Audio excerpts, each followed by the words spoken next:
বাবা, ছোট্ট বাবা, এই ছোট্ট বাবা, তোমাকে আর কাজ করতে হবে না বাবা। এখন তোমাকে পড়াশোনা করতে হবে। কাজ করার সময় অনেক পড়ে আছে, ঠিক আছে? এখন পড়াশোনা শেখো, তুমি অনেক বড় হবে, অনেক বড় চাকরি পাবে।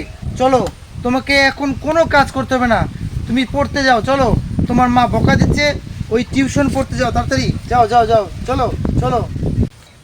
বাবা, টিউশন মাস্টার মশাই 3 মাসের মাইনে পাবে।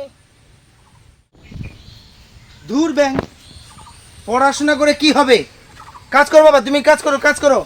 পড়াশোনা করে কিচ্ছু হবে না, কোনো চাকরি বাকরি কিচ্ছু হবে না। কাজ করো বাবা, তাহলে তোমার ভাত আছে। পড়াশোনা কিচ্ছু করতে হবে না, কাজই করো, তুমি কাজ করো, কাজ করে যাও।